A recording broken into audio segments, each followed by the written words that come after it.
انتہائی واجب احترام دوستوں، بزرگوں، بچیوں، نوجوان بھائیوں، کل آپ کے سامنے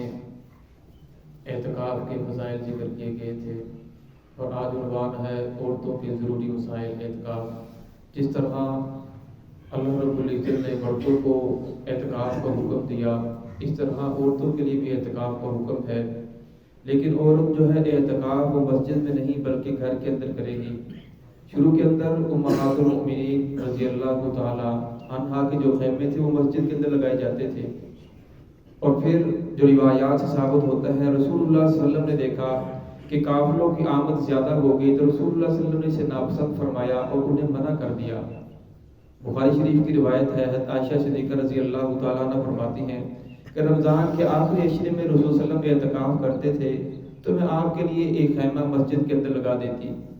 تو جب میں نے خیمہ لگایا تو حضرت حفصہ رضی اللہ تعالیٰ نے مجھ سے اجازت چاہی کہ میں بھی ایک خیمہ لگا لوں، تو میں نے انہیں بھی اجازت دے دی، تو انہوں نے بھی اپنا خیمہ لگا لیا۔ پھر زینب بنت جہش رضی اللہ عنہا نے اپنا خیمہ کھڑا کر دیا۔ صبح کو جب رسول اللہ صلی اللہ علیہ وسلم اپنے خیمے سے باہر نکلے تو آپ صلی اللہ علیہ وسلم نے مسجد کے اندر بہت سارے خیمے لگے ہوئے دیکھے، تو آپ صلی اللہ علیہ وسلم نے پوچھا یہ کیا ہے، تو آپ صلی اللہ علیہ وسلم کو اس کی حقیقت کے بارے میں بتایا گیا، تو آپ صلی اللہ علیہ وسلم نے اپنا خیمہ بھی ختم کر دیا اور تمام کے تمام خیمے ختم کروا دیے اور اپنا اعتکاف بھی چھوڑ دیا۔ پھر رسول اللہ صلی اللہ علیہ وسلم نے شوال کے عشرے کے اندر اس کا اعتکاف کیا۔ تو اس لیے فرمایا کہ جس طرح عورت کے لیے گھر کے اندر، گھر کے اندرونی جو ہے وہاں نماز پڑھنا افضل ہے مسجد سے، اس طرح عورت کے لیے گھر کے اندر اعتکاف کرنا عورت کے لیے زیادہ افضل ہے۔ لیکن اعتکاف کے لیے مسجد کا ہونا ضروری ہے۔ جب مسجد کا ہونا ضروری ہے تو پھر عورت کے لیے یہ ضروری ہے کہ وہ گھر کے اندر ایک جگہ مخصوص کر لے جس جگہ اس نے نماز پڑھنی ہے مسجد کے لیے کہ یہ مسجد کی جگہ ہے، لیکن اس کے اوپر مسجد والے احکام جاری نہیں ہوں گے۔ اس کے لیے ضروری یہ ہے کہ وہ اس کے اندر اس جگہ رہتے ہوئے کھا پی سکتی ہے اور اسی طرح وہاں عبادات کر سکتی ہے، لیکن اگر اس جگہ سے نکل کے باہر جائے گی ضروری حاجات کے علاوہ، قضاء حاجت کے علاوہ، وضو کے علاوہ، تو اس کا اعتکاف ٹوٹ جائے گا۔ ہاں جو گھر کے افراد ہیں اگر انہوں نے افطاری کرنی ہے تو وہ اس کے خیمے کے اندر بیٹھ کر، اس کے ساتھ بیٹھ کر، جو جگہ مخصوص کی ہے اس جگہ بیٹھ کر افطاری کر سکتے ہیں۔ لیکن عورت جو اعتکاف کر رہی ہے وہ افطاری کرنے کے لیے ان کی جگہ پر آئے گی جہاں باقی لوگ افطاری کر رہے ہیں، تو پھر اس کا اعتکاف ٹوٹ جائے گا۔ اس طرح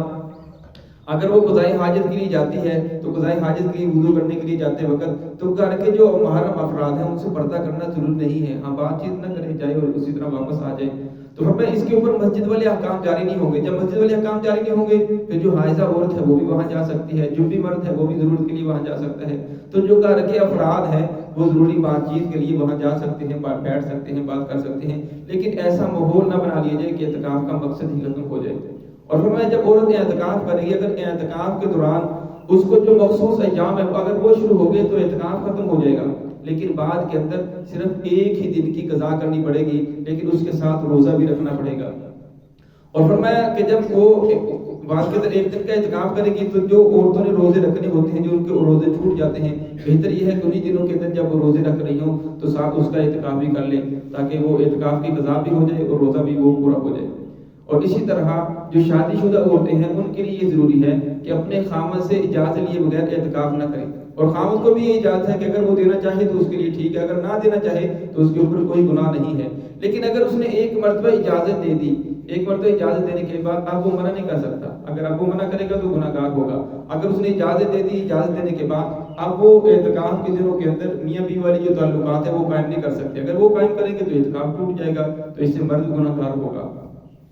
تو اس لیے فرمایا کہ عورت جب وہ اعتکاف کرے تو اعتکاف کا جو اصل مقصد ہے وہ اللہ رب العزت کی ذات کو راضی کرنا ہے، اپنا جو تعلق ہے وہ ہر چیز سے کٹ کر اللہ رب العزت کی ذات کے ساتھ جڑ جائے۔ پھر فرمایا وہ سنتے ہیں جو مستحبات ہیں ہر چیز کا اہتمام کرے اور تسبیحات کا اہتمام کرے، زیادہ قرآن پاک کی تلاوت کی جائے، تیسرے کلمے کا سبحان اللہ والحمدللہ ولا الہ الا اللہ واللہ اکبر ولا حول ولا قوت الا باللہ العظیم کی کثرت کی جائے، استغفار کی کثرت کی جائے، سبحان اللہ وبحمدہ سبحان اللہ العظیم، درود پاک کی کثرت کی جائے، جو صبح و شام کی مسنون دعائیں ہیں اس کا بہت زیادہ اہتمام کیا جائے۔ لیکن کوشش کرے کہ ان 10 دنوں کے اندر اگر قرآن پاک مکمل نہیں ہوا تو قرآن پاک کو مکمل کر لیا جائے تاکہ اس دنوں کے اندر جو قرآن پاک کی بہت زیادہ پڑھنے کی فضیلت ہے وہ فضیلت بھی حاصل ہو جائے۔ تو ہے کہ اللہ رب العزت ہمیں ان دنوں کی صحیح معنی کے اندر قدر کرنے کی توفیق عطا فرمائے۔